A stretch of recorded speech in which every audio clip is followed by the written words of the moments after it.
Hello, this is Arman Khodaei, and I'm doing a response to a fabulous autism documentary that I watched. It's called My Crazy Life.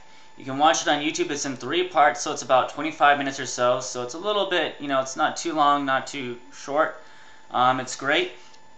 Though, let me tell you first off, the documentary is by this kid called Ruben Walsh.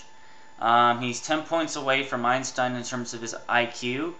However, he is a bit more savant-like than, some people on the spectrum. Not everybody has the same savant-like skills that he has. So in some ways, that makes him different. But there's also some very relevant points and some points in the documentary that really relate to me. So, it's about him wanting to fit in. And the question is, will he still be himself? And so the documentary kind of goes into that a little bit. One of the things I find interesting is that he likes oxymorons, which I kind of like too, which is actually one of the reasons why I really liked the book 1984 when I first read it, because of all the oxymorons on it. Not just the political commentary, but it was very interesting to see all the contradictions continuously throughout the writing. Of course, 1984 is not talked about in the documentary, but to me, I found that I related to that. He's very fascinated with neurology, or very fascinated with the brain, because he kind of believes that the brain is his identity. And I used to believe that my brain was also my identity, but now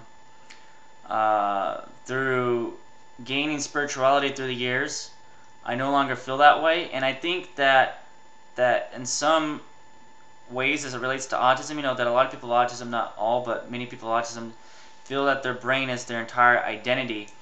And I think there's also a societal problem with that too. A lot of people in society view it that way. And I think that causes some potential issues. But if you want to believe that your brain is your identity, go ahead. Maybe you're right. Maybe it's not your identity. Another thing, he has feelings for inanimate objects. In the past, I've definitely had feelings for inanimate objects, especially like my Star Wars toys, my G.I. Joe toys in general. I would actually have more feelings for my toys than I would people, most definitely. Moving on, his early years of school, he didn't really like it. He had a low self-confidence. Yeah, I also had very low self-confidence. I think he was bullied in that video. He didn't really go too much into that. His mom said he tried to set fire on things, which is kind of funny because I did the same thing. I actually almost burned down the apartment complex because I lit a match in a closet, and there's these patterns, like the paper patterns used for making clothing, and I just stared at it for a while, and I'm like, oh wait, everything's gonna burn up, and I really freaked out. Luckily it was put out, so I've done that before. He said that he was glad for his diagnosis because it made him feel not so much, alone, kind of gave him relief, made him feel not so strange. When I got my diagnosis, it wasn't necessarily relief, but I did feel like more of a connection towards other people who had autism, even though I didn't know anyone personally. It was like when my mom would explain it to me, and my mom would have me read different things about it, I understood myself better, and I knew that there were others like me, and it amazed me at how accurate it was that these things that these traits describe me. I was like, wow, this describes me absolutely perfectly. It was very amazing in that regard. Ruben Walsh is a genius, but he gets confused by a lot of things, and I was this way too. And I can recall some instances. He sometimes needs really step-by-step instructions to understand things, and because everything has to be systematic. It used to be what really helps not just learning about I talked about my interpersonal communication course that I took. I talked about acting, and I've talked about understanding psychology and everything like that. Another thing that has really helped me out recently, that has really helped me dissolve the need for step-by-step and being more spontaneous, is meditation.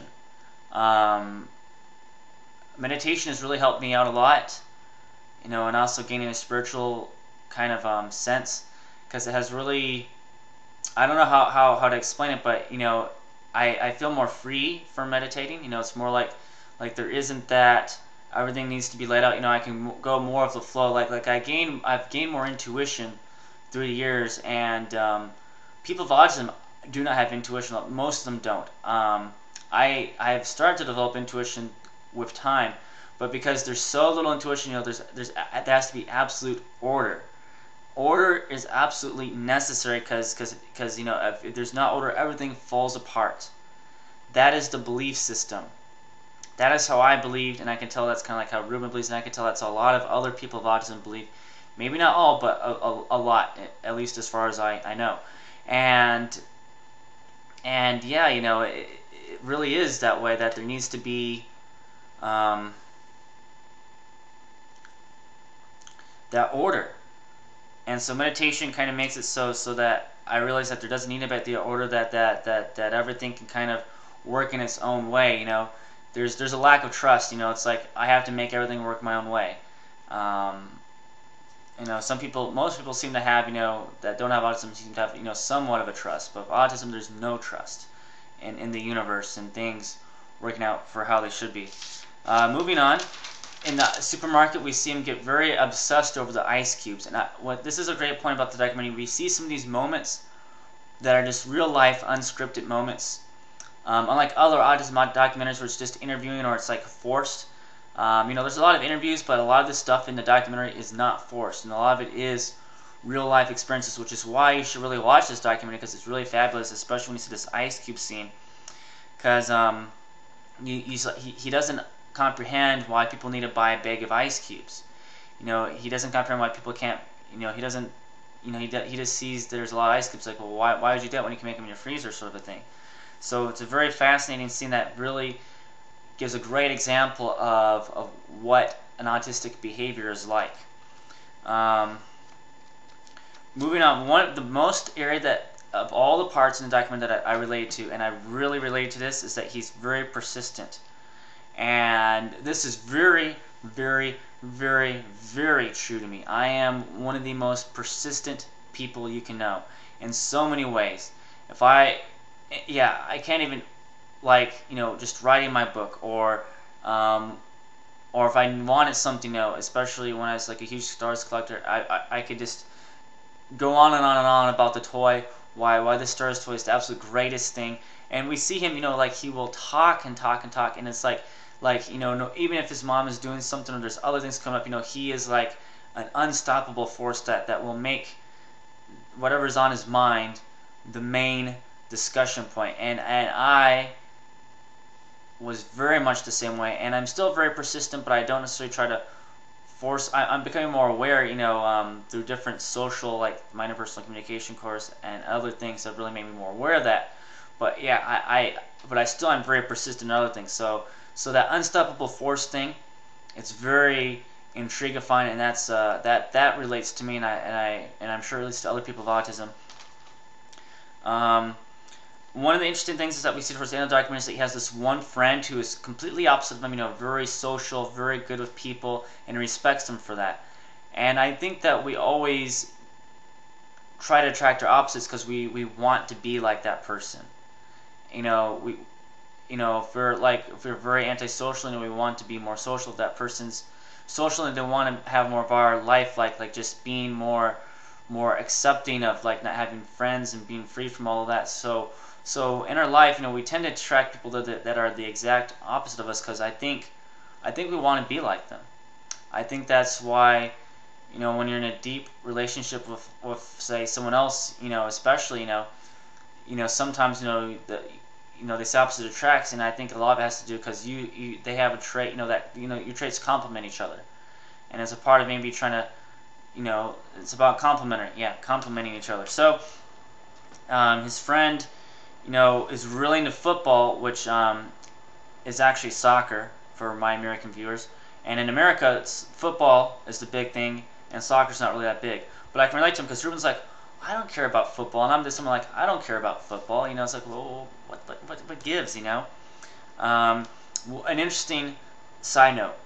I've never been into like discussions about sports, but when I was waiting in line for Iron Man 2, I was talking to the people, because I went to midnight, so I was waiting in line for a while. So, we were talking about movies and stuff, and then the discussion changed to sports. So I knew nothing about sports, so I was just kind of like, I've been getting better. I'm getting better and better with conversation. So I just kind of went along with it. I didn't know about the different teams or whatever, but I just kind of like took sides. Like, yeah, I like that team, and I'm like, yeah, that's.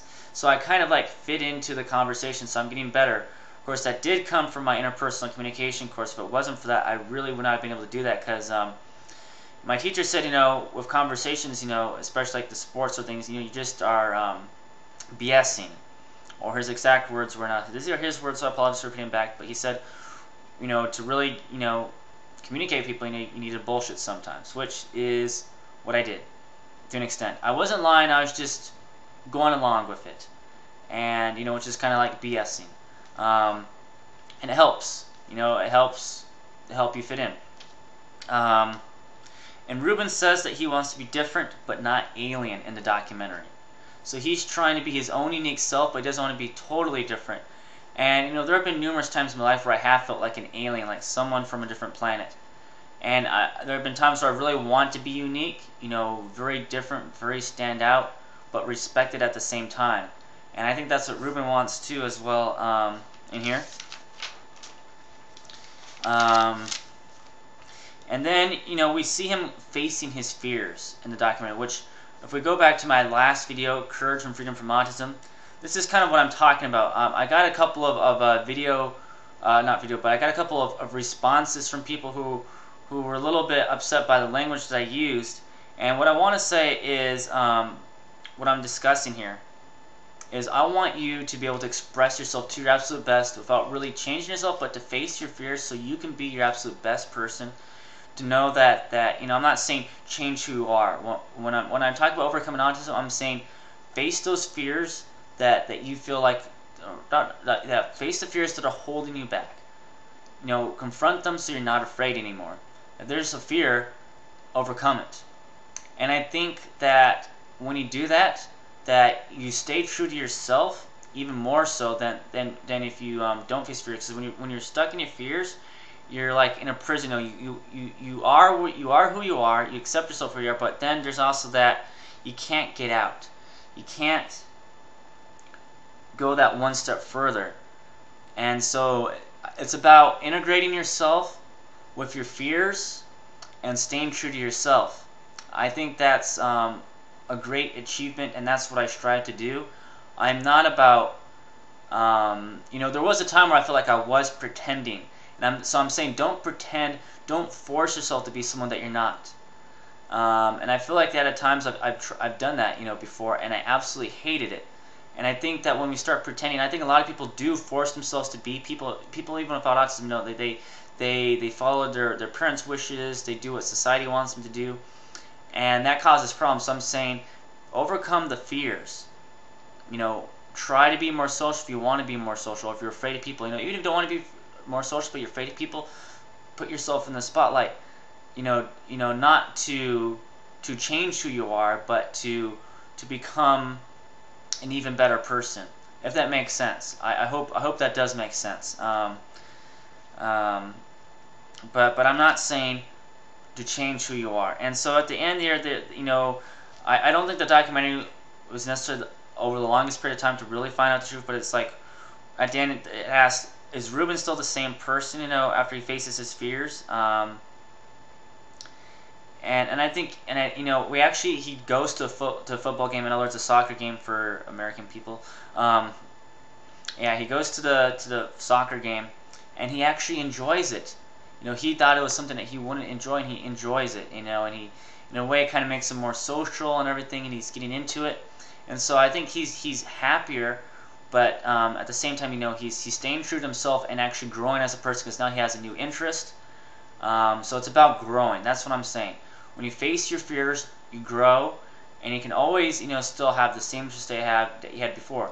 So I thank you for watching my video, and I wish all of you a most awesome day of awesomeness. Thank you.